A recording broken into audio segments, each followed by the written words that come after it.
Buenas tardes, bienvenidos a esta charla gratuita, Análisis de Suelos. El día de hoy se estará exponiendo el tema Análisis de Suelos a cargo del doctor Federico Hernández Valdés. Se les invita, por favor, a que puedan seguirnos en Facebook, Instagram y YouTube como Laboratorio Agrícola Diagnosis. Asimismo, como compartir el video en vivo para llegar a más personas que necesitan esta información.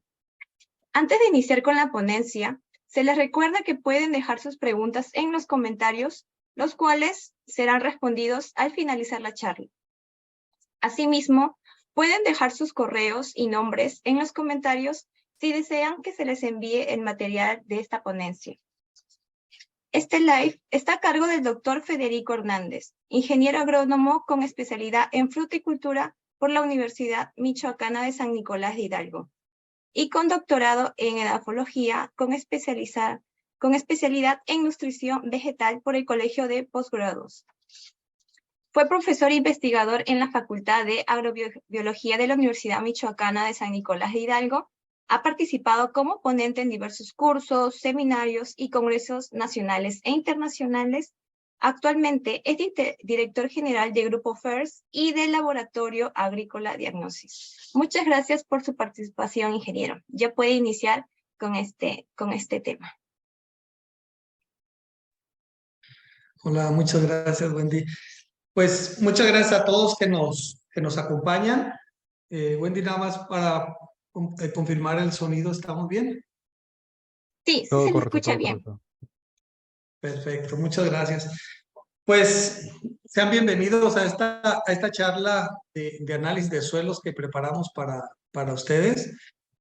Sé que hay gente que nos acompaña de Michoacán, de la parte de producción de los aguacates, de algunos otros estados de México y también fuera del país. Entonces, pues esta charla surge de diversas preguntas, comentarios que nos han estado haciendo a través de nuestras redes sociales y que tienen que ver con la cuestión de los análisis de suelo. ¿Sí? Entonces, digamos que me voy a enfocar hacia los aspectos que nos han estado ahí preguntando sobre cómo funciona un análisis de suelo, cómo se hace, qué tipo de información es la que nos ofrece este tipo de herramientas, para qué nos sirve. Entonces, me voy a enfocar hacia ese tipo de puntos. Sin embargo, si hay alguna información que quieren que revisemos adicional a los puntos que voy a estar tratando, con mucho gusto háganoslo saber a través del chat. Y también podemos detenernos un momentito para tratar de explicar. Lo importante aquí es que el día de hoy ustedes se lleven algunas ideas, algunas respuestas del análisis de suelo. También vamos a hacer algunas dinámicas posterior al evento, es decir, que en Facebook una vez que terminamos el evento, vamos a estar mandando algunas preguntas relacionadas con la plática del día de hoy.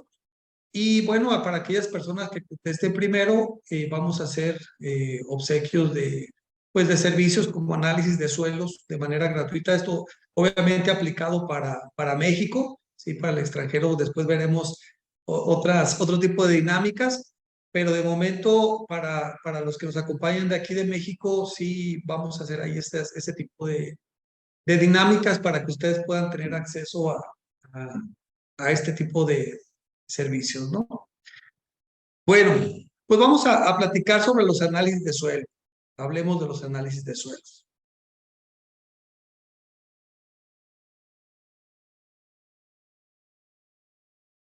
La radiografía del suelo. Como dice ahí la imagen, determina las condiciones en las que se encuentra el suelo, los cuales afectan la calidad de rendimiento de los cultivos.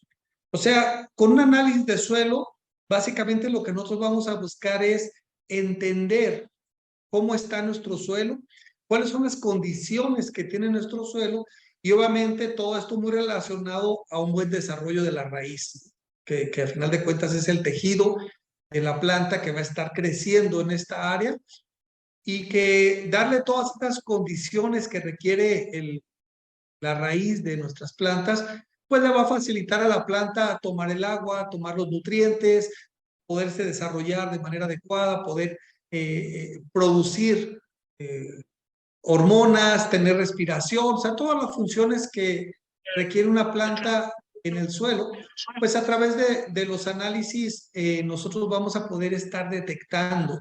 Es decir, nos va a ayudar a hacer diagnóstico, nos va a ayudar a tener información de cuál es la condición en la que se encuentra nuestro suelo, y sobre eso poder empezar a tomar algunas decisiones de qué acciones tenemos que hacer para que nuestra raíz también crezca mucho mejor.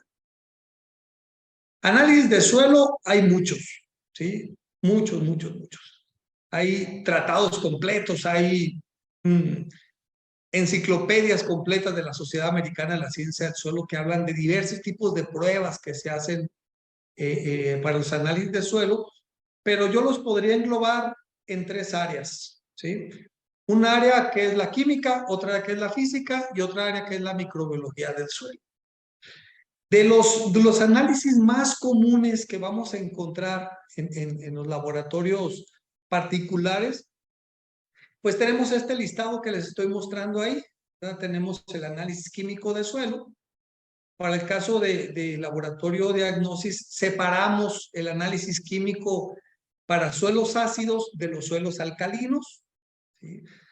El día de hoy vamos a ver algunos aspectos importantes de por qué es importante separar el protocolo de análisis para suelos ácidos y para suelos alcalinos, ¿sí?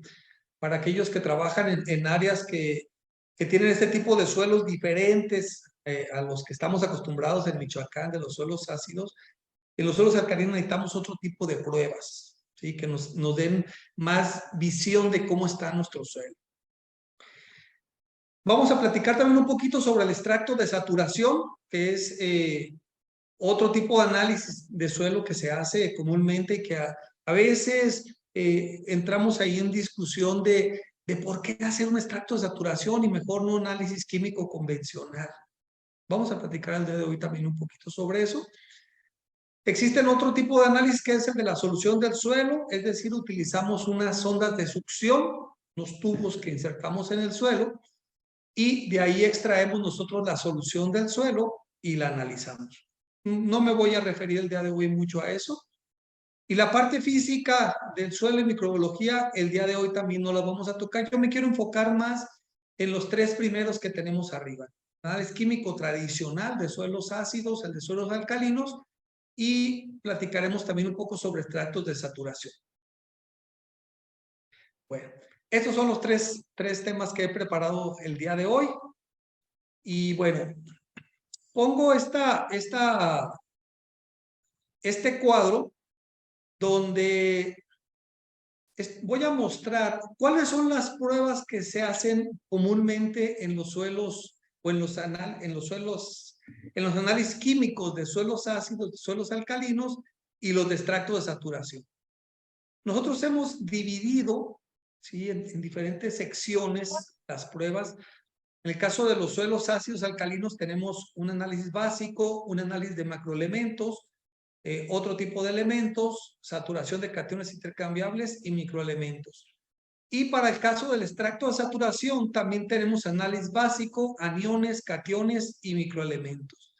Me voy a ir por partes y voy a empezar a comparar el análisis químico de suelos ácidos contra el análisis de suelos alcalinos, luego el análisis químico de suelos ácidos contra el extracto de saturación. Vamos a ver qué diferencias hay entre un análisis y otro. ¿Por qué?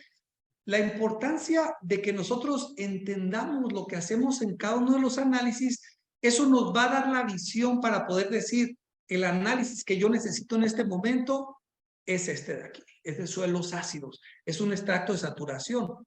El extracto de saturación, ese también comúnmente hay gente que lo maneja como la pasta saturada. Si alguien por ahí escucha que tengo un análisis de pasta saturada, es lo mismo que el de extracto de saturación.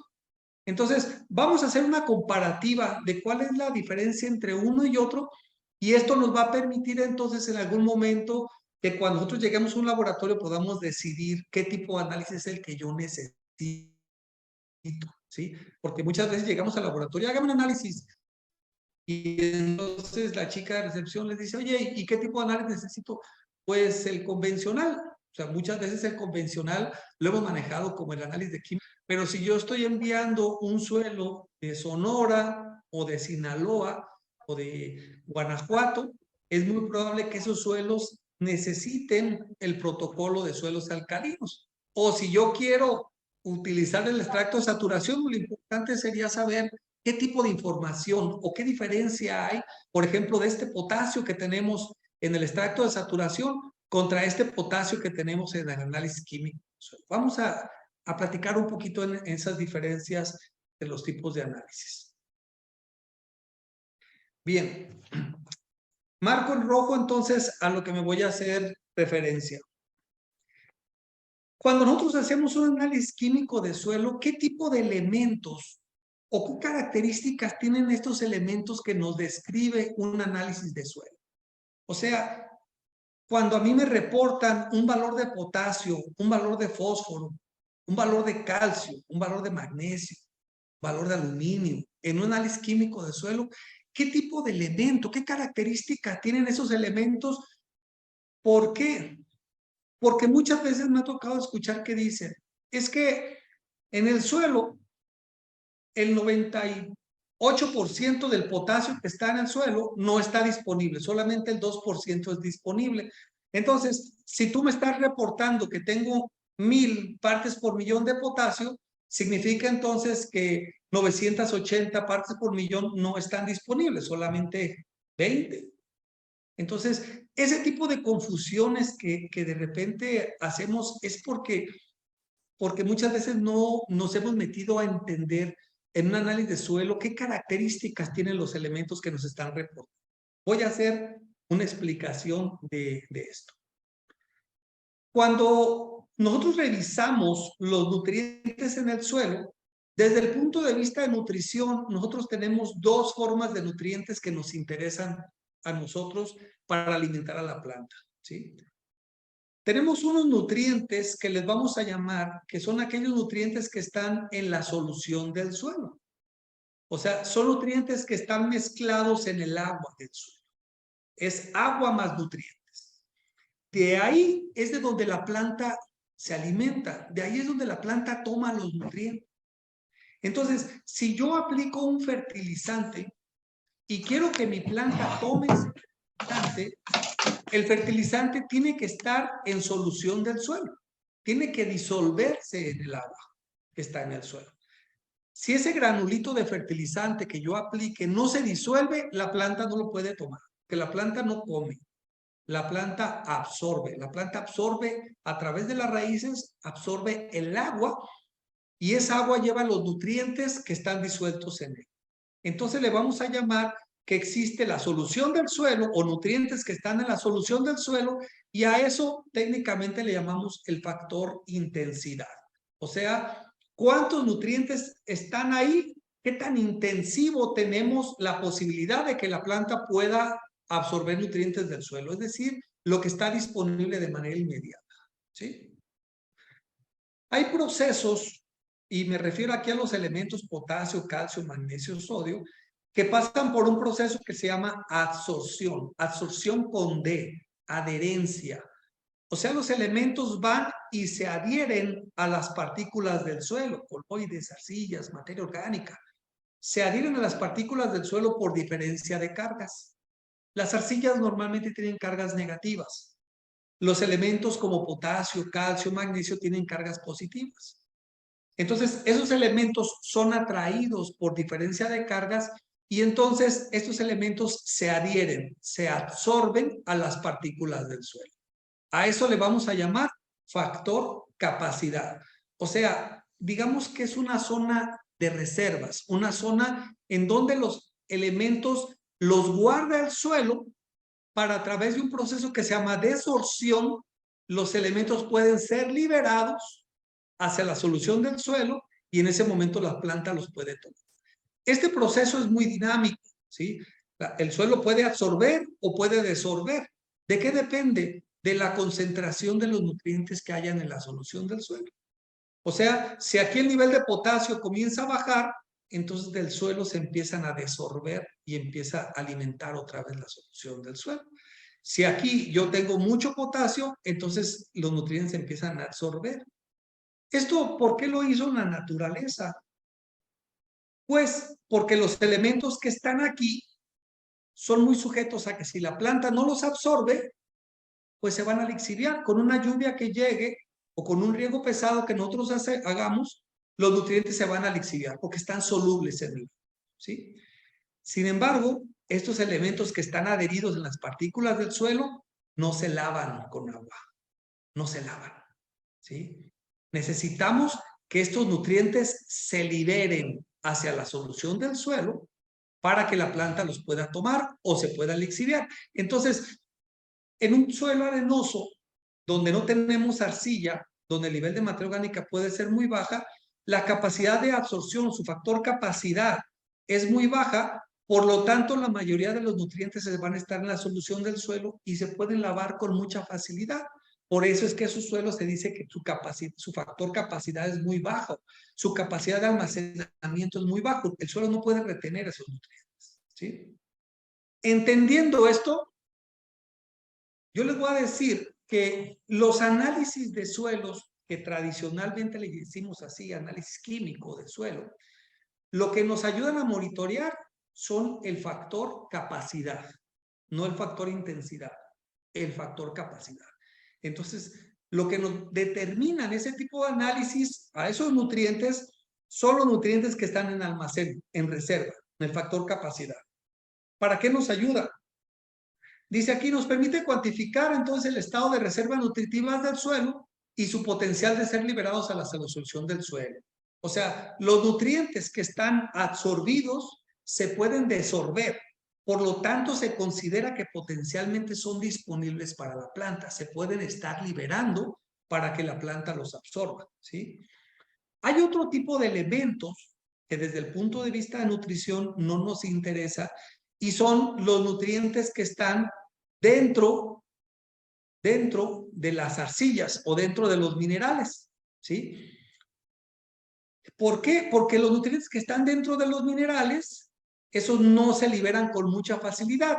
Necesitamos un proceso que se llama intemperismo y ese proceso es un proceso muy lento, que tarda muchos años, que necesitamos condiciones adversas para que la partícula del suelo libere los nutrientes y por eso nosotros cuando analizamos el suelo, nosotros no analizamos el contenido total de nutrientes o nutrientes en la fase mineral.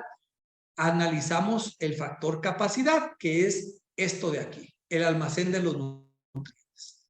Una vez que yo conozco el potencial que tiene mi suelo de liberar nutrientes hacia la solución del suelo, entonces yo con eso puedo elaborar un plan de fertilización para una temporada de cultivo.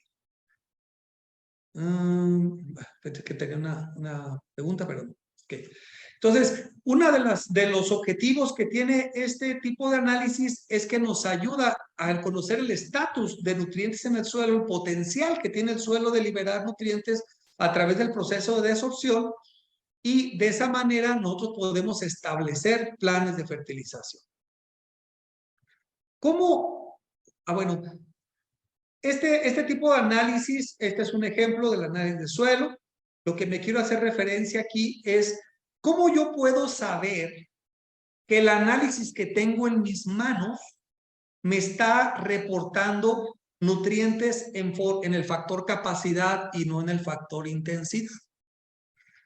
En recientes trabajos de la Sociedad Mexicana de la Ciencia del Suelo, hemos visto la importancia de que en los análisis de suelo se reporte el método que estamos utilizando para hacer nuestros análisis. ¿Por qué? Porque en el método nos va a decir si lo que yo estoy leyendo en mi análisis es el factor capacidad o el factor intensidad, lo que está en almacén o lo que está en la solución del suelo. ¿Cómo puedo saber eso? Vamos a ver el caso del potasio, ¿sí? Potasio Aquí nos reporta un valor en partes por millón o miligramos por kilogramo. Y después nos reporta aquí un método que dice AC0, NH4, 1N, pH, es un montón de siglas ahí medias extrañas, ¿sí? ¿Qué significa esto? El AC0NH4 es un químico que se llama acetato de amonio. El acetato de amonio es un producto que nosotros utilizamos para hacer una extracción de potasio y entonces poder cuantificar la cantidad de potasio que hay en ese suelo. ¿Cómo funciona el acetato de amonio? Y vamos a ver entonces qué es lo que pasa cuando yo veo que mi análisis me reporta acetato de amonio como un método de análisis o el método de extracción. Miren, tenemos el factor capacidad. Decíamos que las partículas del suelo tienen cargas negativas y los elementos tienen cargas positivas, ¿sí? Y también yo decía que esta cualidad que tiene el suelo para atraer los elementos y adherirlos en las partículas del suelo se le llama la capacidad de intercambio catiónico. Tiene una palabra intermedia ahí que dice intercambio. ¿Qué significa esto? Que los elementos que están adheridos a las partículas del suelo se pueden intercambiar. Yo puedo quitarlos de ahí e intercambiarlos. ¿Qué necesito hacer? Aplicar otro elemento que tenga carga positiva. En este caso, el acetato de amonio va a ser un donador de amonio y el amonio tiene carga positiva. Entonces, si a mi suelo yo lo expongo a una solución que me está aportando amonio, lo que va a suceder es lo siguiente. El amonio va a venir y me va a intercambiar a los cationes, me los va a quitar del factor capacidad. Hace rato yo les decía que si solamente le aplico agua al suelo, lo que yo voy a estar leyendo va a ser el factor intensidad. Pero si yo le meto un intercambiador, una solución que venga y haga que el elemento se desorba, es decir, se separe de las partículas del suelo, en ese momento este elemento queda en la solución del suelo y ahora sí lo voy a arrastrar. Y de esa manera yo ya podría leer los nutrientes que están en la solución del suelo, pero que fueron liberados del factor capacidad. Significa entonces solución de acetato de amonio, lo que yo estoy leyendo es nutrientes en el factor capacidad, es decir, nutrientes en zonas de reserva. Lo que yo estoy haciendo es quitarlos, desorberlos de las partículas del suelo para poderlos cuantificar. ¿Cómo hacemos esto? Para aquellas personas que nos preguntaban, ¿cómo se hace un análisis de suelo? Explico brevemente cómo hacemos para la extracción de los nutrientes. Tomamos un poco de suelo, se le pone una solución extractante, se lleva a un proceso de agitación. Anteriormente hacíamos lo que ven ustedes en la fotografía, hacíamos un filtrado, o sea, después de que tenemos una agitación de que la solución extractante, de que ese acetato de amonio o que ese producto que estamos aplicando extrajo los nutrientes, separamos, ¿verdad? Le quitamos el líquido y en este líquido que tenemos aquí estamos arrastrando ya los nutrientes que despegamos o que logramos su desorción del suelo y en ese momento lo llevamos a lectura. Por ejemplo, aquí podemos ver, ahora ya hemos logrado quitar el papel filtro, todo lo estamos haciendo a través de un proceso de centrifugación, donde hacemos una extracción, ponemos el suelo, le ponemos la solución extractante, agitamos, centrifugamos y tenemos una solución que nosotros nos llevamos ya para leer. Esta primera etapa se le llama extracción, es la extracción. Estamos utilizando una solución extractante, una solución que me va a quitar a los nutrientes que están adheridos en las partículas del suelo, los voy a extraer, los voy a sacar del suelo, los voy a poner en suspensión y entonces una vez que están suspendidos ya los llevo a un método de cuantificación. En este caso aquí estamos trabajando con un equipo de absorción atómica. Entonces, esas soluciones donde nosotros tenemos ya nadando los nutrientes, los metemos a leer en ese equipo y nosotros podemos cuantificar la cantidad de átomos que tenemos en esa solución. Hay otras metodologías a través de espectrometría, es decir, a través de cambios de color de la solución respecto a la cantidad del nutriente que tiene o del analito que queremos cuantificar. Pero ya una vez que hemos hecho la extracción, ahora viene este proceso que es la cuantificación. Es decir, ya de la solución, determinar la cantidad de nutrientes que logramos extraer. ¿Sí? Hasta aquí, ¿alguna pregunta?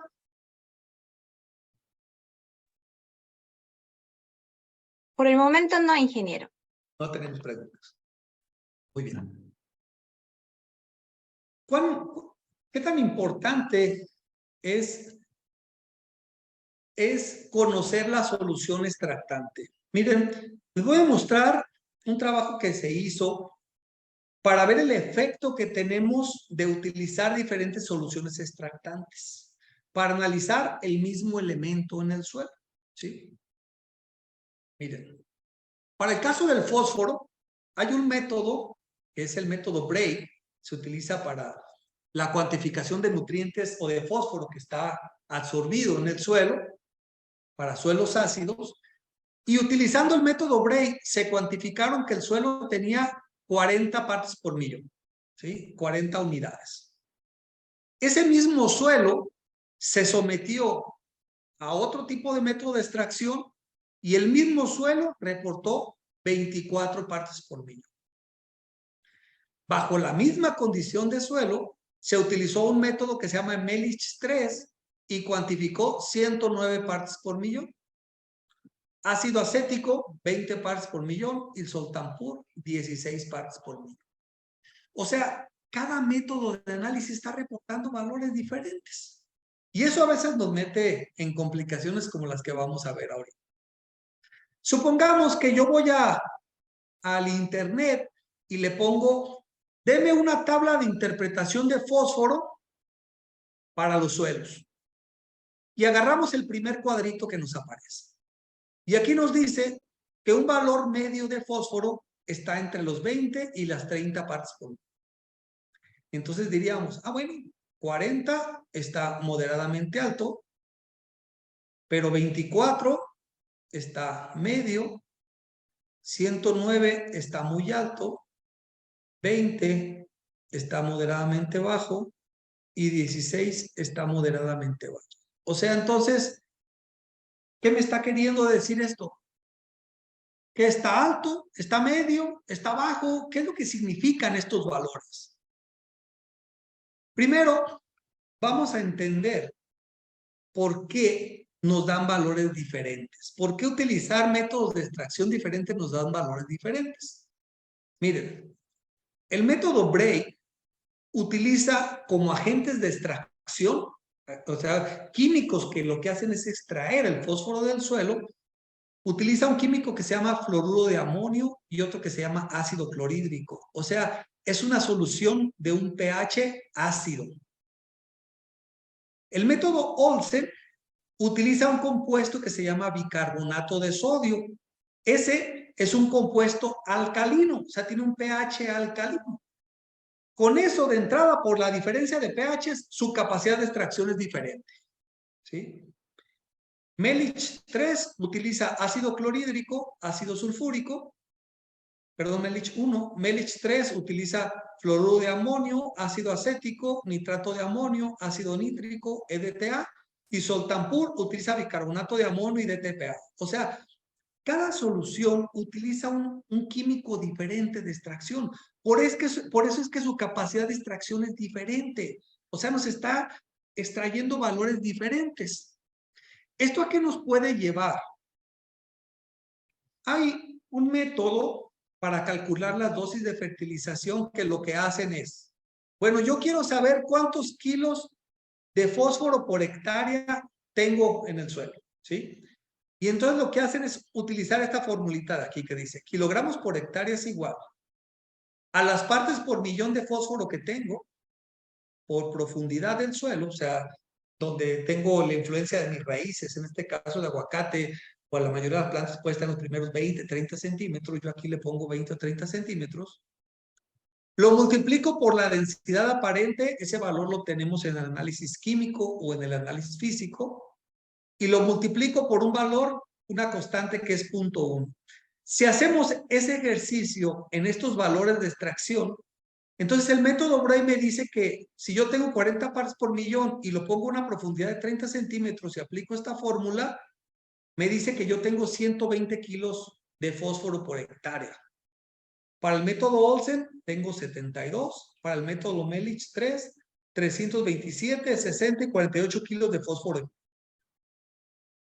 Supongamos que nuestro cultivo me dice que extraigo 80 kilos de fósforo por hectárea.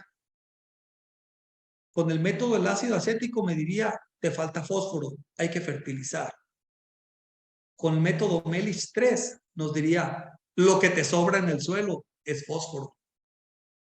A este tipo de confusiones nos puede llevar el no tener bien claro la importancia de los análisis de suelo, que en el mismo suelo podemos tener situaciones que nos digan si tienes que fertilizar o no tienes que fertilizar por utilizar métodos de extracción diferentes. Creo que había una pregunta. Ahí creo que hay una pregunta. Sí, a ver. Dice, ¿la mineralogía de las arcillas y de las arenas infiere en la absorción? Definitivamente, ¿sí?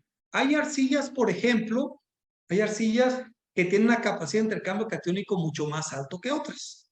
Por ejemplo, hay arcillas del tipo de las caolitas, que son arcillas muy degradadas, que pueden tener una capacidad de intercambio catiónico sumamente baja, pero es por su proceso de degradación, ¿sí?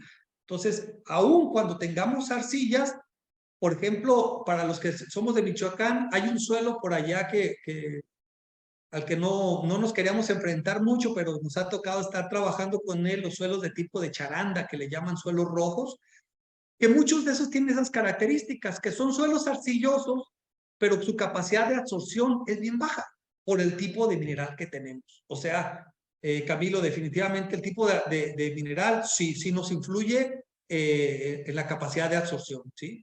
Definitivo. Creo que nada más es eso. No sé si quedó bien contestada o si quedó clara. Creo que ya no hay más preguntas. Sí, acá hay más preguntas. No hay más preguntas, ¿verdad? Sí, tenemos 2 preguntas en Facebook.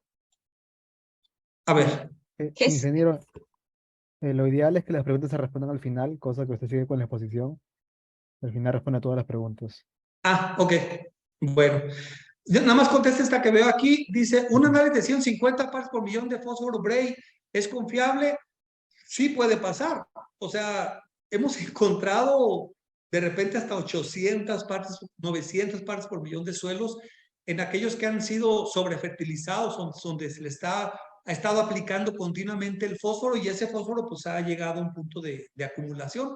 O sea, sí podemos encontrar 150 partes por millón, sí puede suceder en el suelo Bruce, que nos preguntas. Bueno, retomo entonces el tema. Entonces, hay que tener mucho cuidado en estas conversiones a kilos por hectárea, porque dependiendo del método que utilicemos, asimismo el valor de partes por millón nos va a llevar a diferentes valores de kilogramos por hectárea. ¿Qué es lo que tenemos que hacer entonces? Que al momento de interpretar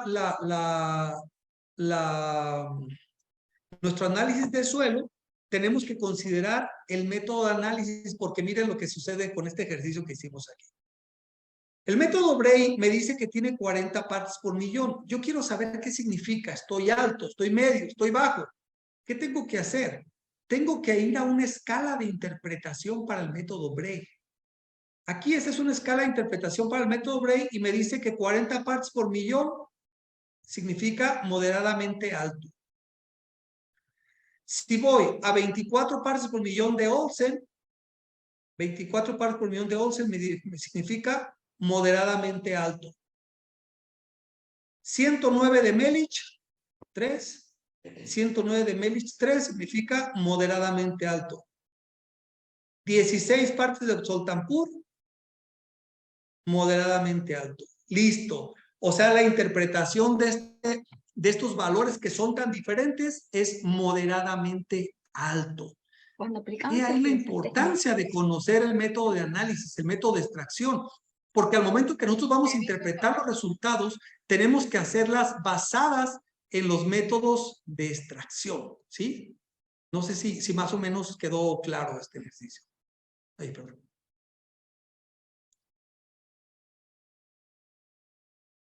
Bueno.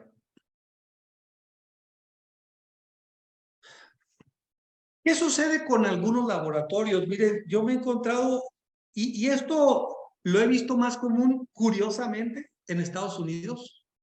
En México, a través de la Sociedad Americana de la Ciencia del Suelo, ha habido como un impulso muy interesante para que nosotros analicemos utilizando soluciones extractantes muy dirigidas hacia el elemento que queremos analizar.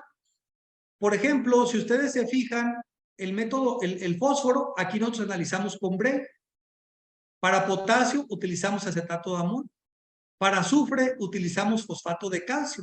O sea, hay elementos que requieren un tipo de extracción muy especial, ¿sí? Para lograr una buena extracción. Sin embargo, les decía que hay laboratorios que utilizan unas soluciones que se llaman soluciones universales. Las soluciones universales es que una sola solución la aplican y extrae todos los nutrientes de un solo jalón. O sea, tú haces tu extracción y entonces en esa misma solución haces fósforo, potasio, calcio, azufre, microelementos y todos los elementos, ¿sí? En el caso de la norma oficial mexicana, que es la que nosotros estamos apegados para hacer ese tipo de análisis, te solicita que lo mejor es utilizar soluciones extractantes elementales, o sea, que sean muy dirigidas por la característica del elemento que tú quieres analizar. ¿Qué ventaja te ofrece utilizar un método universal? Pues que tus tiempos de entrega son muy rápidos. O sea, yo me sorprendía de repente que laboratorios que te entregaban en 2 días, en 3 días, oye, es que, pues, ¿cómo lo estás analizando? Ah, ya cuando ves la metodología, ves que utiliza MELIS 3, MELIS 1, y entonces, pues esas son soluciones extractantes universales, y pues eso te facilita mucho el proceso. En tema de precios también, pues si nosotros utilizamos una solución extractante para todos los elementos, va a salir mucho más barato que si utilizamos una solución para nitrógeno, otra para fósforo, otra para potasio, calcio, magnesio, otra para azufre, otra para microelementos, otra para aluminio, ¿sí? O sea, estamos utilizando 7 soluciones extractantes porque los elementos tienen esas características que son más específicos para solución extractante. Ahí de repente es por eso también la diferencia de precios entre laboratorios. Porque un laboratorio que utilice solución extractante universal, pues sus tiempos de entrega van a ser más rápidos, sus precios también van a ser más bajos. Lo que sí tuve yo la oportunidad de revisar durante mi estancia de maestría, trabajé yo con soluciones universales y con soluciones específicas. Ya trabajé muy directamente con potasio, calcio, magnesio, sodio. Y lo que sí encontramos que soluciones extractantes universales les cuesta mucho trabajo realmente tener una característica buena de extracción. O sea, que realmente te den una buena extracción de los elementos. Creo que no hay preguntas. Sí, tenemos algunas preguntas. Tenemos preguntas. Listo. Sí. ¿En el chat o dónde? Por las redes sociales. Ok. Ok. Ahí va la primera. Jesús Antonio nos pregunta si cuando aplicamos fertilizantes líquidos también puede ser capturado por las arcillas del suelo o entra directamente en la solución del suelo. Muy bien, buena pregunta. Mira, los elementos, recordemos lo que decía hace rato, el factor intensidad son los sitios donde la planta absorbe los nutrientes. Mientras más rápido lleguemos ahí, la planta lo tiene más disponible. O sea, va a absorber los nutrientes más rápido, ¿sí? Pero también son nutrientes que están expuestos a lavarse con mayor facilidad, ¿sí? En el tema de fertirriego, la ventaja de poder aplicar nutrientes tanto líquidos o solubles que ya van disueltos en el agua es que nosotros estamos dando ya esa posibilidad de que estén en la solución del suelo más rápido y la planta los pueda tomar, ¿sí?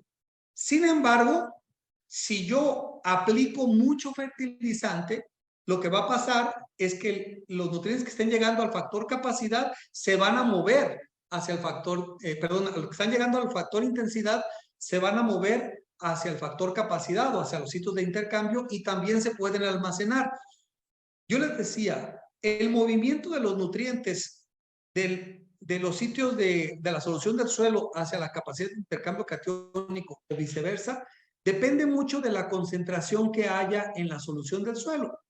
Si yo aplico un fertilizante y aumento la concentración de la solución del suelo, muchos de los nutrientes se van a empezar a mover y se van a empezar a intercambiar con algunos nutrientes que están adheridos en las partículas del suelo.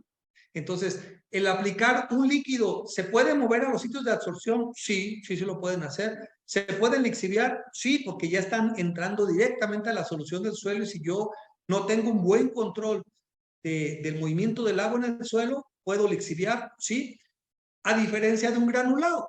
Cuando yo aplico un granulado o ahora estos fertilizantes que son de liberación controlada, lo que hacen es que llegan al suelo, se van liberando más lentamente hacia la solución del suelo y eso le da la posibilidad de que conforme se vayan liberando, la planta los vaya a tomar. Entonces, aquí es el tema de que fertirriego sí hay que tener mucho cuidado en el manejo porque si yo aplico mucho o si estoy aplicando mucho y en ese momento me llega también mucha lluvia, perdón, la posibilidad de que tenga un lavado es mayor y pierdo sus elementos, ¿no? Ok, muchas gracias por su respuesta. Sí, tenemos una más. ¿Sí? Luis Gerardo pregunta si en campo, para poner disponible el potasio, tendríamos que proporcionar amonio. Sí, nomás que eso te va a salir muy caro. Mira, cuando nosotros, te voy a poner un ejemplo muy sencillo de cómo funciona esta interrelación factor intensidad y factor capacidad. En los suelos ácidos, nosotros tenemos mucho aluminio y ese aluminio viene y se pega a las partículas del suelo y está ahí. Si tú lavas, si tú metes mucha agua, el aluminio no se va. ¿Por qué? Porque está adherido en las partículas del suelo y acuérdense que lo que se lava es el factor intensidad, no el factor capacidad. Si yo aplico un catión, un elemento que tenga carga positiva, este puede venir e intercambiar al aluminio, quitarlo de la capacidad de intercambio catiónico, llevar al aluminio hacia la solución del suelo y ahora sí lo puedo lavar. Eso es el principio del encalado, ¿sí? Cuando aplicamos cal, nosotros estamos aplicando un intercambiador, que en este caso es el calcio. Y el calcio va a venir y va a intercambiar al aluminio, nos lo va a quitar de la fase de cambio y entonces lo podemos quitar, ¿sí? Si yo tuviera sodio y quisiera liberar potasio de mis sitios de intercambio, yo puedo meter el calcio y el calcio viene y me quita el sodio. Es el principio de la corrección de los suelos sódicos, ¿sí? ¿Cuál es el problema que tenemos en campo con el amonio? Yo decía, tienes que aplicar mucho amonio para que lleve ese intercambio, pero también hay otro problema. El amonio en el suelo es muy inestable. O sea, cuando el amonio llega al suelo, si tú tienes un suelo aireado, con buena humedad, con buena actividad microbiana, el amonio se cambia a nitrato. Es un proceso que se llama nitrificación, el cual el amonio se transforma en nitrato de manera muy rápida y eso puede suceder en cuestión de días, ¿sí? Si yo el amonio lo tengo ahora como nitrato, el nitrato tiene carga negativa y entonces ya no puede ir e intercambiarme al potasio, ¿sí? O sea, necesitaríamos aplicar un producto que se mantenga estable con carga positiva para que realmente pueda llegar a intercambiarnos, ¿sí? La otra vez me comentaba un amigo que me dijo, yo tengo un suelo arcilloso y estaba analizando la solución del suelo a través de sondas de succión y cuando yo hacía aplicaciones fuertes de calcio, lo que yo encontraba en la solución del suelo es que el potasio me aumentaba. Sí, es ese proceso. O sea, yo estoy aplicando un intercambiador que me está quitando al calcio de la solución del suelo, lo está mandando, perdón, me lo está quitando la capacidad de intercambio catiónico y me lo está mandando a la solución del suelo. Así sucede. O sea, sí es posible desorberlo a través de la aplicación de un fertilizante o de un producto que tenga la misma causa. Bueno, dale, ¿listo? Bueno, vamos a ver la importancia de la conductividad eléctrica, y aquí voy a tomar de la conductividad eléctrica, la voy a comparar contra los análisis químicos de suelos ácidos y el de alcalino contra el del extracto de saturación. Este es bien interesante. Conductividad eléctrica, este es el análisis químico tradicional. Conductividad eléctrica, ¿qué método utilizamos? El método del extracto de saturación, ¿sí? Extracto de saturación. Hay otro método, el método del extracto de saturación normalmente lo vamos a ver así en estas abreviaturas. Conductividad eléctrica, y esta E significa extracto de saturación, ¿sí? Hay un método que utilizan muchos laboratorios que es la conductividad eléctrica, y le vamos a ver esto que dice 1-2. ¿Qué significa este 1-2? La relación suelo-agua. O sea, por una unidad de suelo le pongo 2 de agua. El método de conductividad eléctrica 1-2 es aquel método que yo le pongo 10 gramos de suelo y le pongo 20 mililitros de agua, agito, y ahí mido la conductividad eléctrica. Es un método relativamente fácil de hacer, ¿sí? El método del extracto de saturación es diferente. Yo preparo una pasta. Yo tengo un suelo y le agrego agua y preparo una pasta. Y de esa pasta yo extraigo la solución del suelo y ahí leo la conductividad eléctrica. ¿Por qué hago esta mención? Porque la escala de interpretación, esta escala de interpretación que tenemos en los análisis de suelo, esta que nos dice que la conductividad eléctrica tiene que ser menor a 1, pero en extracto de saturación, ojo con eso. Si yo hago el método de extractos la relación 1-2 y me sale un valor de 1, ese 1 significa que yo en el extracto de saturación tengo 1.7. O sea, que casi aquí viéndolo en este primer valor que tenemos aquí, cuando yo leo la conductividad eléctrica en el método 1-2, estoy casi por mitad de la lectura que cuando yo meto en el extracto de saturación. Entonces, ojo con eso, así como pasó con el fósforo. Si yo estoy leyendo la conductividad eléctrica en el método 1-2, tengo que tener una escala de interpretación para el método 1-2. Porque la escala de interpretación que normalmente vemos en la literatura es para el extracto de saturación. En esta gráfica que tenemos aquí hice una comparativa de la conductividad eléctrica medida en el método 1-2 contra la conductividad eléctrica del extracto de saturación. Y miren, yo una conductividad eléctrica de 1 en el método 1-2 equivale más o menos a 1.7 que tenemos aquí en el extracto de saturación. Entonces, no se trata solamente de medir y medir y medir. Necesitamos saber qué es lo que estamos midiendo y tener la escala con la cual vamos a interpretar. No es lo mismo medir suelo y agua que medir en una pasta, ¿sí? ¿Qué pasa cuando utilizamos los chupatubos o las ondas de succión?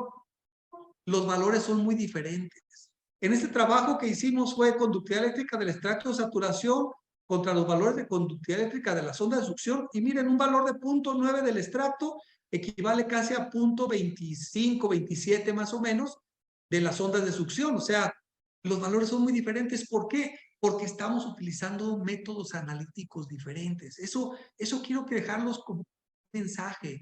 Este mensaje es bien importante si queremos hacer una buena interpretación de resultados. El método que estemos utilizando nosotros para leer tiene que tener una escala de interpretación ajustada a la metodología que estamos utilizando. Si nosotros utilizamos una metodología que nos inventamos, tenemos que sacar unos valores de extracto, una tabla de interpretación de acuerdo a esa metodología, porque las relaciones sólido-líquido hacen que las concentraciones de los elementos nos cambien, ¿sí? No sé si quedó claro esto. Este punto es bien, bien importante porque muchas veces hacemos el método de los chupatubos, sacamos la solución y el valor de conductividad que sale ahí lo queremos interpretar con el extracto de saturación. No, así no funciona, ¿sí? Necesitamos tener una escala de aquí y compararla contra ese mismo método. Si no, no estamos haciendo un buen diagnóstico, correcto diagnóstico. Bueno, ¿continúo, Wendy? Sí, por favor, puede continuar. Ok, listo.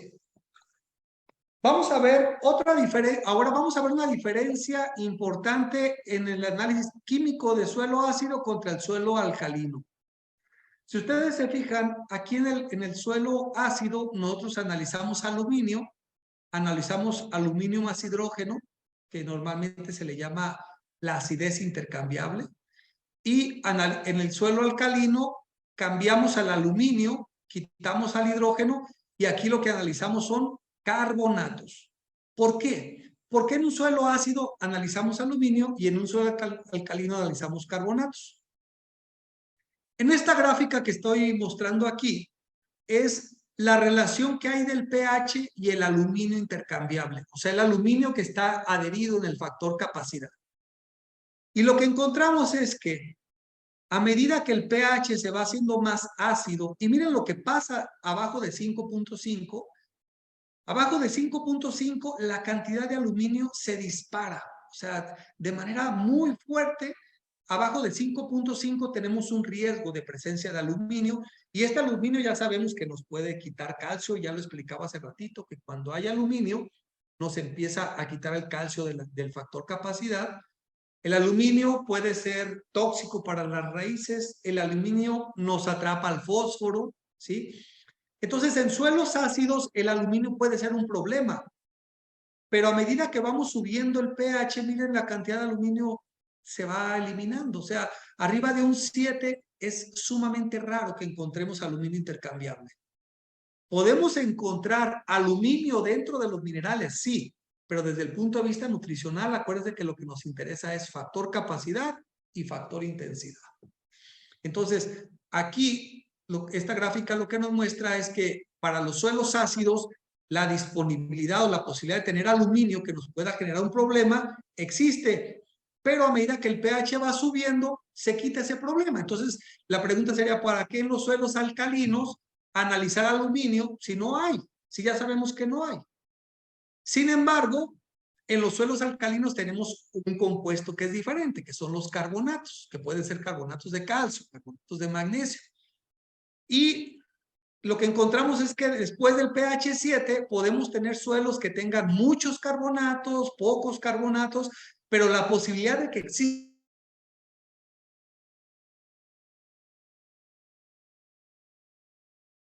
la cantidad que vamos a tener va a ser sumamente baja. Pasa algo similar que el aluminio. De pH 7 hacia abajo, la posibilidad de tener aluminio. De pH 7 hacia arriba, la posibilidad de tener carbonatos. Por eso es que diseñamos esta estrategia de que mejor en análisis de suelo alcalino te reportamos carbonatos. ¿Por qué es importante carbonatos? Porque carbonatos es una molécula que puede hacer poco eficiente a los microelementos. Cuando yo aplico hierro, cuando yo aplico manganeso, cuando aplico zinc en un suelo, los carbonatos pueden atrapar estos elementos y quitar su disponibilidad en la solución del suelo. Por eso es importante que analicemos carbonatos en la solución del suelo. Y este cuadrito, que es un clásico sobre la disponibilidad de los nutrientes en el suelo, nos dará la razón de lo que estoy platicando ahorita. Miren cómo a medida que el pH va bajando y estamos menor a 5.5, la cantidad de aluminio se dispara, ¿sí? A medida que el pH es arriba de 7, la cantidad de calcio sube, calcio muy probablemente asociado a carbonatos de calcio. Y yo les decía que esos carbonatos lo que van a hacer es poco eficiente al hierro. Aquí estamos. Esta gráfica de tener una línea tan delgadita significa que tenemos poca disponibilidad de estos elementos, y esta poca disponibilidad se debe a la presencia de carbonatos de calcio, ¿sí?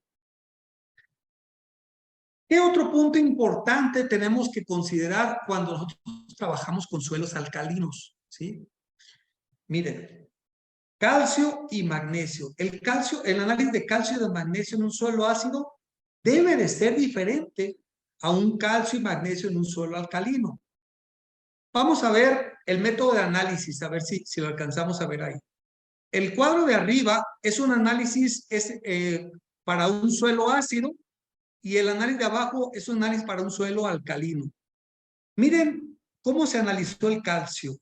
El calcio aquí se analizó con acetato de amonio pH 7, pero en un suelo alcalino se analizó con acetato de amonio pH 8.5. Uno podría decir, cambiar el pH una unidad, 1.5 unidades, ¿qué tanto me puede repercutir? Sí repercute mucho. Miren, en los suelos alcalinos, ya les decía que lo que vamos a tener es presencia de este compuesto que se llama carbonatos de calcio. Yo voy a aplicar acetato de amonio a un pH de 7. ¿Qué es lo que hace el acetato de amonio? Dijimos que el amonio va a venir y va a reemplazar al calcio y yo voy a analizar este calcio, ¿sí? El problema es que cuando yo tengo un medio de pH de 7 y tengo presencia de carbonatos de calcio, la solución con un pH de 7 va a hacer que el carbonato de calcio se disuelva. Las partículas de carbonato se empiezan a disolver y empiezan a liberar calcio. Entonces, si yo este calcio me lo llevo a leer en el equipo, pues me va a decir que tengo un montón de calcio, porque me está leyendo el calcio que estaba aquí, pero también me está leyendo el calcio que estaba acá. La pregunta es, ¿el calcio que está dentro de la partícula es un calcio disponible para mis plantas? No, no, porque está en una fase mineral, en una fase de carbonatos de calcio. Pero ¿qué pasa si nosotros le cambiamos el pH de la solución? Acetato de amonio, pH 8.5, el amonio va a venir, va a intercambiar al calcio. Yo este calcio lo tengo en solución, pero mantener la solución a pH de 8.5 no te disuelve tantos carbonatos de calcio. Por lo tanto, la lectura que tú vas a tener en tu análisis de suelo se va a referir a un calcio que estaba aquí, en la capacidad de cambio, no en los carbonatos. No sé si más o menos nos queda claro esa idea. ¿Tengo alguna pregunta sobre esto, no? No. ¿Continúo? Sí, continúe, por favor. Sí. Ok. Entonces, es bien importante que cuando, sobre todo aquellas personas que estén trabajando con suelos alcalinos, ¿sí? Jalisco, bueno, mismo Michoacán, también hacia el lado de Apatzingán tenemos suelos alcalinos, Guanajuato, todo el Bajío, Querétaro, Hidalgo, San Luis Potosí, ahora que están cultivando aguacates también allá para el lado de los Mochis, Sinaloa, que tienen la posibilidad de tener suelos alcalinos. Ojo con eso, soliciten a su laboratorio que el acetato de amonio que utilicen lleve un pH 8.5 si es que su suelo es alcalino, para que realmente el valor de calcio que le esté expresando el análisis se haga una referencia al calcio intercambiable, al calcio que está en la fase o el factor capacidad, y no el calcio que está en la fase mineral dentro de las partículas. Bueno, ahora voy a hacer una referencia a los elementos nutritivos. ¿Qué diferencia hay del fósforo, del potasio, del calcio que me reporta un análisis de suelo ácido o un alcalino, perdón, contra el fósforo y el potasio que me reporta un extracto de saturación? Volvemos otra vez a este esquema. Ya decíamos que un análisis tradicional, un análisis químico que utiliza extractantes, acetato de amonio, la solución Bray, fosfato de calcio, etcétera, cloro de potasio como extractantes, lo que nos va a leer son las zonas de reserva, las reservas que hay aquí. Cuando nosotros hacemos un análisis de extracto de saturación o de pasta saturada, lo que nosotros vamos a utilizar como agente extractante es agua, solamente agua. Cuando empecé esta charla, yo les decía que si yo a un suelo solamente le agrego agua, lo que yo voy a lavar van a ser las sales que estén, lo que yo voy a leer son las sales que estén en la solución del suelo. Entonces, si yo al suelo le agrego solamente agua, lo único que voy a arrastrar son los nutrientes que están en la solución del suelo. Lo que está en el factor capacidad, eso yo no lo voy a arrastrar. La diferencia entonces entre un análisis químico de suelo donde utilizamos extractantes, contra un análisis de pasta saturada o extracto de saturación, es que el de pasta saturada nos están dando los nutrientes que están disponibles de manera inmediata para la planta, ¿sí? Están en la solución del suelo. Mientras el otro análisis nos está dando nutrientes que están en zonas de reserva. ¿Cómo hacemos el análisis? Agarramos suelo, le ponemos agua y lo llevamos a un punto que le llamamos punto de saturación. Es decir, asegurar que el suelo, todo su espacio poroso, se llene de agua. Ese es el punto que le llamamos punto de saturación, ¿sí? Y una vez que ya está completamente lleno de agua, lo llevamos a una bomba de vacío, ponemos el suelo aquí en el embudo con un papel filtro y hacemos un vacío, con lo cual nosotros extraemos la solución del suelo. Ojo, aquí solamente estamos utilizando agua. No estamos metiendo ningún extractante, acetato de amonio y demás. Es agua. Por lo tanto, solamente lo que estamos leyendo son nutrientes en la solución del suelo. ¿Qué relación hay del potasio intercambiable? Hice una gráfica solamente para potasio. Del potasio intercambiable, me refiero a potasio intercambiable a aquel potasio que fue extraído con acetato de amonio, o sea, del factor capacidad, respecto al potasio en la solución del suelo. Y lo que encontramos es que sí hay una relación, o sea, no es la mejor relación, pero ya tener un punto 39 en suelos se considera que es relativamente bueno. Y lo que nos dice aquí es que mientras más potasio tengo en la solución, en la fase de cambio, también tengo más potasio en la solución del suelo. Pero miren las dimensiones. Yo podría tener 500 partes por millón de potasio en la capacidad de intercambio catiónico, y en la solución del suelo podría tener solamente 50, ¿sí? Ven esa gran diferencia. O sea, en el factor capacidad vamos a tener muchos nutrientes almacenados y en la solución del suelo va a haber relativamente pocos, ¿sí? Ojo con este detalle, porque a mí ya me ha pasado también que me dicen, oye, es que tengo un análisis de extracto de saturación y un análisis químico, y mira, el de extracto de saturación me salen valores mucho más bajos que acá, ¿a cuál le hago caso? Pues a los dos. Lo que pasa es que está leyendo valores, o sea, situaciones diferentes. Acá tienes un potasio en la solución del suelo, acá tienes un potasio en el factor capacidad, y por lo tanto esas diferencias, porque aquí solamente utilizaste agua, estás arrastrando solamente la solución del suelo. Acá utilizaste un extractante, jalaste los nutrientes que estaban adheridos en las partículas del suelo, por eso tu valor es mucho más alto, ¿sí? Entonces, ¿es común encontrar mayor cantidad de nutrientes en zonas de almacén? Sí, esa es la idea. La idea de la naturaleza es almacenar. La capacidad de intercambio catiónico está diseñada para almacenar nutrientes, para irlos liberando poco a poco hacia la solución del suelo y el suelo no se quede sin nutrientes. Por eso también entonces es que cuando analizamos un suelo arcilloso con una alta capacidad de intercambio catiónico, la cantidad de nutrientes que vamos a encontrar en la fase de intercambio, pues es mucho más alta que un suelo arenoso, ¿sí? Hay otro punto interesante, con esto ya quiero ir empezando a cerrar, son estas siglas que muestro aquí. Muchas veces esto causa cierta confusión. N-NO3, o sea, nitrógeno en forma de nitratos. Lo que yo reporto en un análisis de suelo ácido y pongo esta descripción N-NO3, lo que significa es la cantidad de nitrógeno en forma de amonio. Pero en el extracto de saturación, si ustedes se fijan, lo que nosotros reportamos es NO3. Y NO3 es nitratos, es el ion nitratos. El ion nitratos tiene nitrógeno y tiene oxígeno.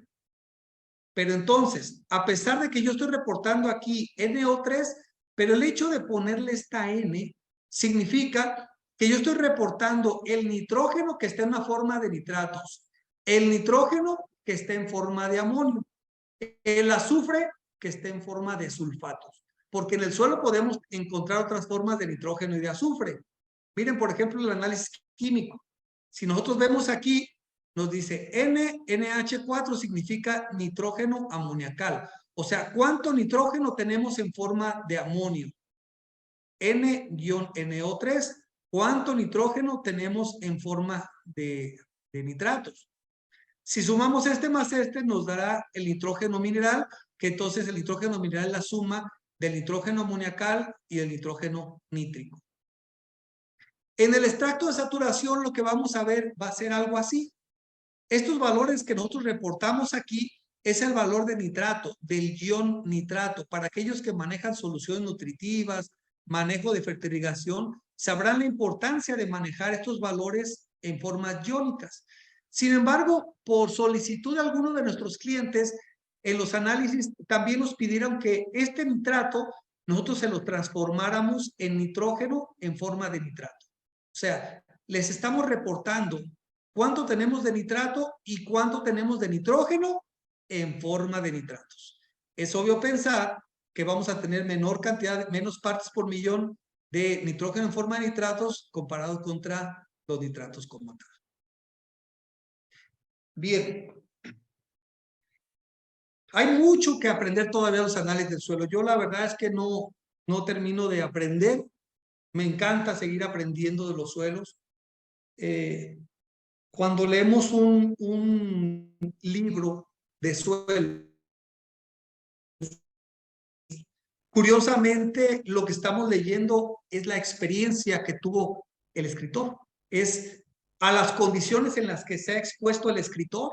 Y no significa que eso sea un todo, que ya todos los suelos van a ser como él lo describe. La verdad es que cada día que exploramos nuevas zonas, cultivos nuevos, nos damos cuenta que la gama de suelos, las características de suelos, inclusive análisis de suelos, tenemos que irlos adaptando poco a poco a las condiciones que nosotros tenemos en México, ¿sí? Para el caso de algunos análisis que hemos realizado en el extranjero, por ejemplo, de Colombia, que nos mandan algunos análisis de suelo, allá tenemos un protocolo diferente, allá estamos ajustando valores que les va a servir a ellos, que no necesariamente están para las condiciones de nosotros, pero que sí ellos necesitan otro tipo de valores bajo las condiciones en las que ellos trabajan, ¿sí? Este tema de los análisis de suelo, nos falta mucho todavía que avanzar, nos falta mucho que entender, repito, porque cada suelo es muy diferente y nos terminan sorprendiéndonos de las características y de las cualidades que tiene. Sin embargo, si nosotros empezamos a entender qué es lo que hace un análisis de suelo por nosotros, qué es lo que yo estoy leyendo cuando me dicen ahí potasio 300 partes por millón, ¿en dónde? ¿En la fase de cambio o en el factor intensidad? Porque si está en el factor intensidad, eso puede cambiar con una lluvia. En el factor capacidad no cambia con una lluvia porque la lluvia no arrastra potasio intercambiado, ¿sí?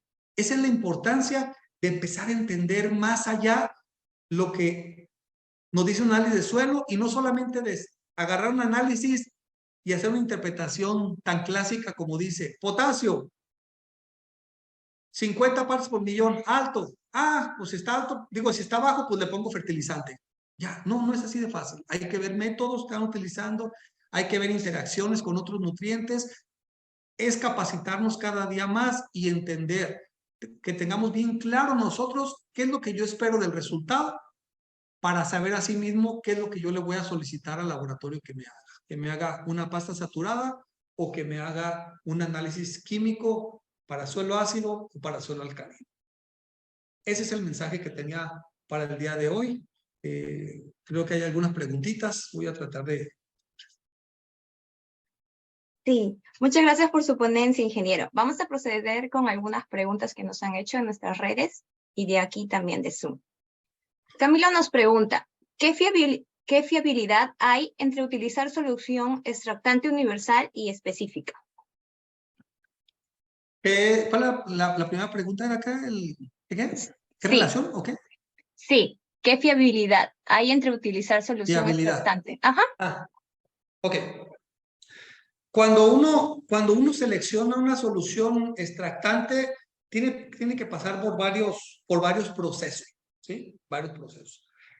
Dentro de estos procesos hay un proceso de calibración y un proceso de correlación.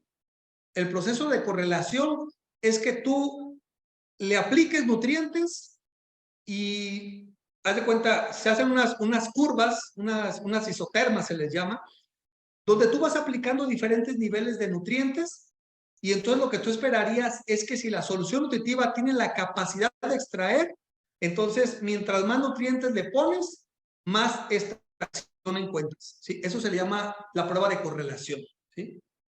En mi tesis de maestría yo trabajé muchas pruebas de correlación y algo que yo encontraba en soluciones universales es que su capacidad de extracción es mucho más baja comparada, hablando específicamente de los cationes como potasio, calcio y magnesio, su capacidad de correlación era mucho más baja comparada contra un acetato de amonio.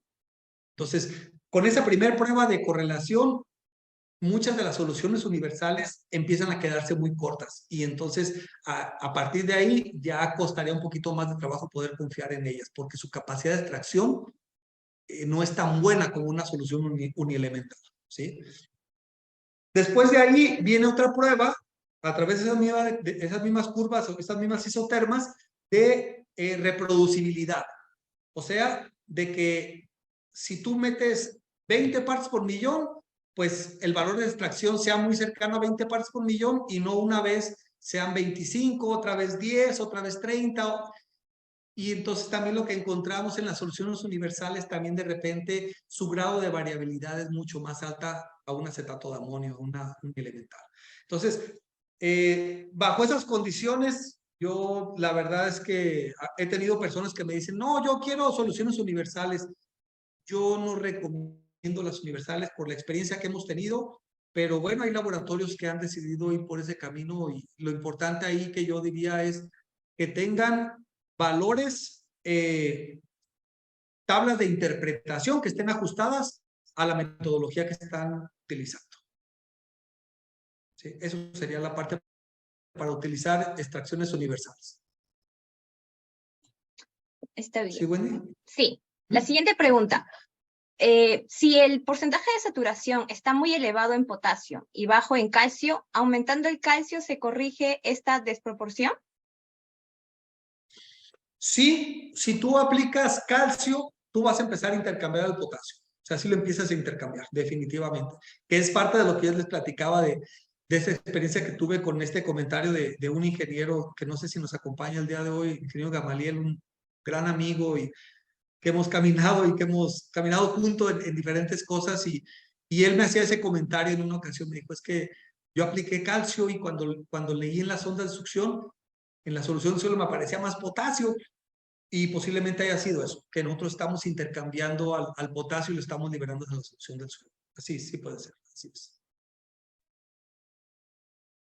Saúl nos consulta si la relación calcio-potasio es alta, pero en el suelo tengo el potasio necesario para la nutrición de mi cultivo. ¿Es conveniente aplicar un 25% más de potasio respecto de la demanda para equilibrar esa relación?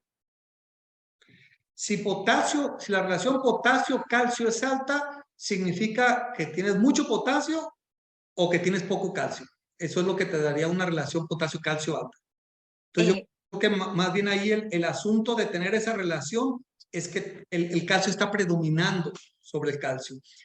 Yo normalmente cuando interpreto los análisis no me voy tanto a esas relaciones. Yo me enfoco más a un apartado que tenemos en los análisis que se llama porcentaje de saturación de cationes intercambiables, que es la cuarta sección que tenemos en los análisis, donde nos hablan de esas relaciones entre los nutrientes. Normalmente mi cálculo va más enfocado, más que la relación potasio-calcio, es qué tanta saturación tengo de calcio, o sea, de la capacidad de intercambio catiónico, qué tanto porcentaje está ocupado por potasio, por calcio y magnesio, y con base en eso tomo las decisiones, ¿verdad? Sé que algunos colegas utilizan mucho las relaciones potasio-calcio, potasio-calcio-magnesio, etcétera, diferentes relaciones entre los cationes. Yo normalmente más bien me voy por la saturación de cationes intercambiables, pero ya eso lo tenemos ahí en el tintero. Ha habido personas que nos han pedido que en nuestros análisis aparezcan las relaciones. Yo espero que en el próximo mes, 2 meses, a más tardar, ya en nuestros análisis empiecen a aparecer las relaciones estas entre potasio, calcio y magnesio. Entonces, para aquellos que quieran interpretar de esa manera, puedan tener la información necesaria para hacerlo. Muchas gracias. Aquí otra pregunta. ¿Qué pasa si hay una capacidad de intercambio catiónico mayor a 25? Y también, ¿cómo se puede aumentar la SiC además de los ácidos húmicos? Ok, mira, aumentar la capacidad de intercambio catiónico es algo, es todo un reto, ¿no? Si realmente quisieras cambiar tu capacidad de intercambio catiónico, y me voy a referir a un suelo que tenga me voy a ir más abajo, una capacidad de cambio de 10 o de 8, un suelo arenoso, ¿sale? Si tú quieras aumentar esa capacidad de intercambio catiónico para que el suelo pudiera retener más nutrientes, tú tendrías que aplicar arcillas, porque realmente aplicar sustancias húmicas sí te van a aumentar, pero realmente lo que te van a aumentar es muy poquito. Y tendrías casi que cambiar el suelo con las arcillas para lograr un cambio en la capacidad de intercambio catiónico. Hay experimentos que han demostrado el uso de las zeolitas para aumentar la capacidad de intercambio catiónico, pero también este experimento que yo leí decía que para aumentar de 1 a 2 unidades de capacidad de intercambio catiónico tienes que aplicar como 60 toneladas de zeolita por hectárea. A nivel experimental pues está muy bien, ¿no? Pero ya a nivel práctico creo que sería más fácil jugar con tu capacidad de intercambio catiónico más que quererle elevar. Si yo tengo una capacidad de intercambio catiónico de 10, ¿qué me dice? Que tengo una posibilidad de movimiento de nutrientes muy libre, que tener un exceso de agua se va a mover los nutrientes muy fácil. Entonces mejor yo me enfocaría más a ver cómo le hago para que mis nutrientes no se me vayan tan rápido. Con fertirriego controlo dosis más continuas de fertilizante, ¿sí? En épocas de lluvias o en regiones con mucha lluvia, fertilizantes de liberación controlada. Creo que sería una estrategia más accesible y práctica que tratar de elevar tu capacidad de intercambio catiónico. Muchas gracias por su respuesta. Ángel nos consulta si en un análisis químico nos menciona un dato de 1200 ppm de potasio, pero en pasta saturada arroja un dato de 60 ppm en solución del suelo, ¿se recomendaría seguir aportando potasio? Híjole, yo normalmente cuando tengo, aquí voy no sé si estaba por aquí, caso, bueno,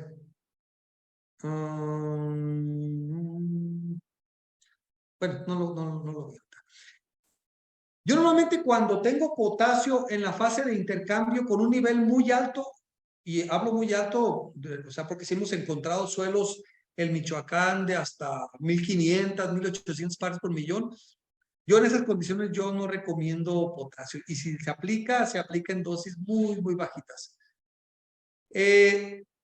¿Cuál es el problema de tenerlo en niveles bajos en la solución del suelo? Ahí habría que ver o habría que estar monitoreando más continuamente para ver qué tan continuo tenemos esa liberación baja de potasio, porque puede ser que al momento que nos analizamos acababa de llover, acaba de regarse y tuvimos un lavado. Mi sugerencia ahí sería que si tú sabes que tienes un poder de almacenamiento alto y estás monitoreando tu solución del suelo y te sale bajo, y tienes un suelo arcilloso, entonces en ese caso sí tendrías una posibilidad lenta de liberación de potasio y podríamos recurrir a las aplicaciones. Pero si yo tengo potasio y un día me sale bajita la concentración de potasio y otro día me sale alta y otro día me sale baja y otro día me sale alta, lo que está diciendo es que sí te está liberando el potasio. Hay momentos en los cuales tú detectas bajos potasio en la solución del suelo, pero no necesariamente sea porque no lo tienes. Está sucediendo algo que tu nivel está bajando, pero también tienes momentos con buena liberación. Yo en ese caso, yo no recurriría a las aplicaciones tan agresivas de potasio. Muchas gracias. Nelly García nos pregunta, ¿qué método de extracción es el más recomendado? Para suelo. Bueno, el método de extracción, yo les decía que por la experiencia que tuve en la maestría, debe de ser unielemental. O sea, que sean extracciones específicas para elementos. Por ejemplo, si yo voy a analizar fósforo en suelo ácido, yo te recomendaría Bray. Pero si fueras a suelo alcalino, te recomendaría Olsen. De hecho, ya no lo comenté yo aquí entre esas diferencias, pero el fósforo para suelos ácidos se utiliza Bray y para suelos alcalinos se utiliza Olsen. Ojo nada más que hay que utilizar la escala de interpretación para el método, ¿verdad? No puedo utilizar la misma escala de interpretación. Si fuéramos para potasio, calcio, magnesio, sodio, yo recomendaría acetato de amonio, ¿sí? Hubo un tiempo que se utilizó una solución extractante que era la solución extractante de Morgan, se llama.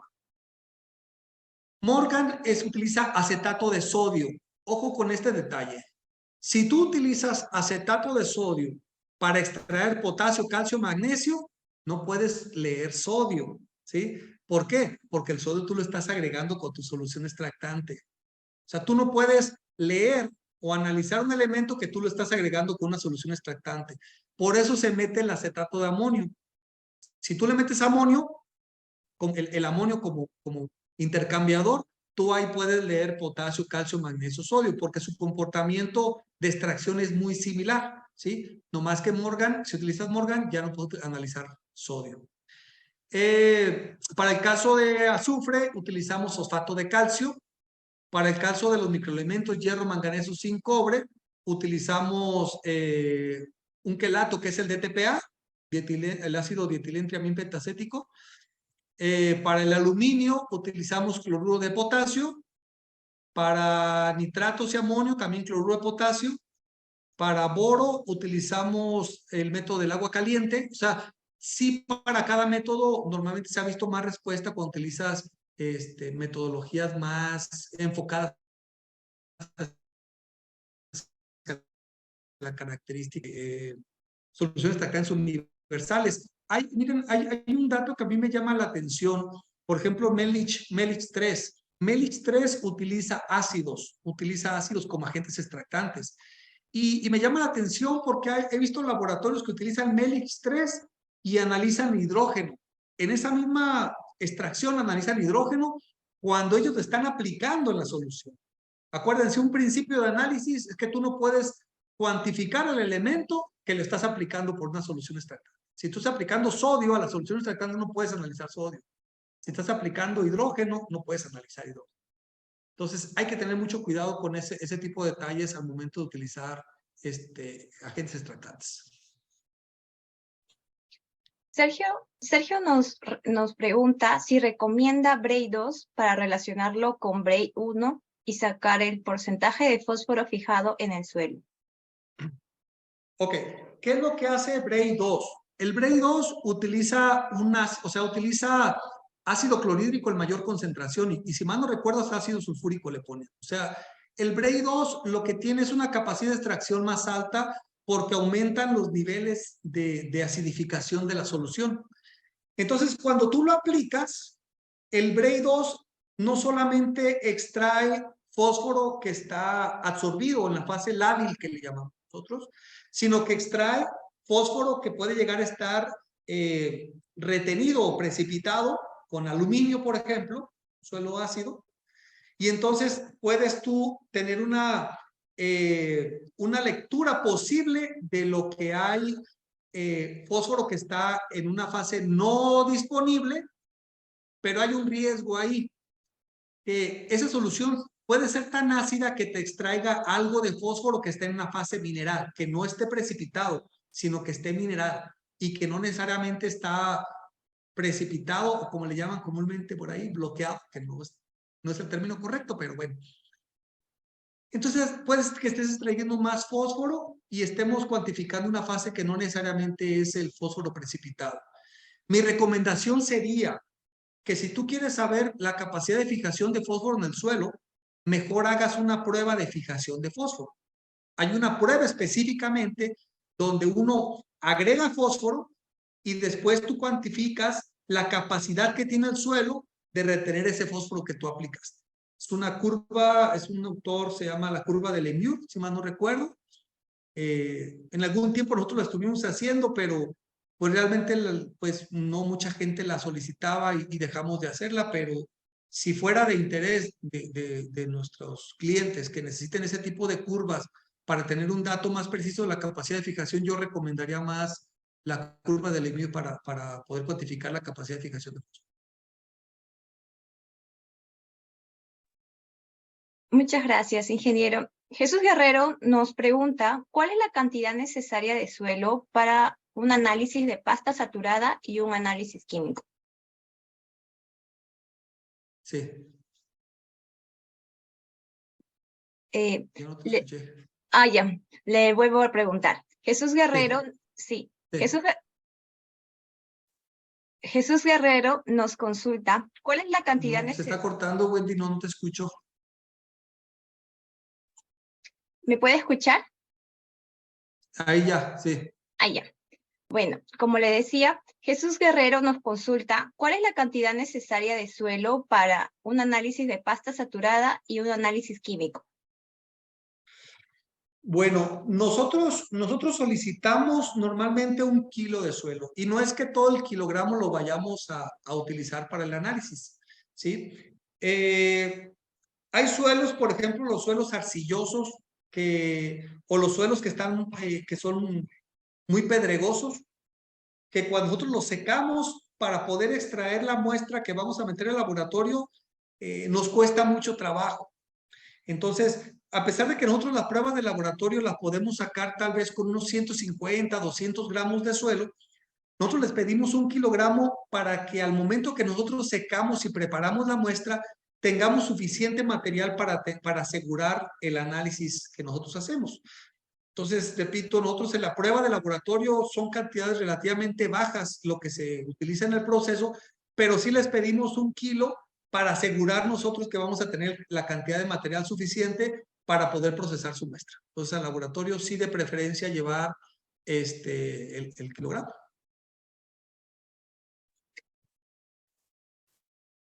Y bueno, ya tenemos una última pregunta. Camilo nos consulta si el porcentaje de saturación bajo en las bases es un indicador para aumentar las aplicaciones y poder incrementarlas en factor capacidad y factor intensidad. A ver, repíteme otra vez, por favor. Sí, los porcentajes de saturaciones bajos en las bases es un indicador para aumentar las aplicaciones y poder incrementarlas en factor capacidad y factor intensidad. Definitivo. Cuando yo calculo una dosis de fertilización para potasio, calcio, magnesio, que estos elementos están interactuando en la capacidad de intercambio catiónico, yo lo que les recomiendo es que no solamente nos vayamos a ver los niveles que tenemos de extracción en partes por millón, sino también hay que ir a ver su relación o su saturación, como dice el de cationes intercambiables, porque ya nos ha pasado que la otra vez escuchaba a alguien que decía, no, es que el calcio, cuando yo el calcio lo tenga en 70% de saturación, para mí eso está muy bien, ¿sí? Pero si nos vamos a las partes por millón, puede ser que tengas 200 partes por millón cuando deberías de tener 1500. Entonces, esa interacción nos está diciendo que aunque yo tengo muy poquito calcio, pero como es un suelo arenoso con poquito calcio que tenga, puede tener una saturación alta. Y en esas condiciones yo recomiendo aplicar calcio. Entonces, mi sugerencia aquí es que cuando tomemos una decisión de un cálculo de fertilización, no solamente nos vayamos a pura saturación ni a pura concentración en las partes por millón, sino interactuemos en las dos para para tomar mejores decisiones. Creo que es una mejor forma de hacer un cálculo. Bueno, muchas gracias por su respuesta, ingeniero. Con esto damos por finalizada este live. Agradecemos la asistencia de todos y esperamos encontrarlos en otra próxima fecha.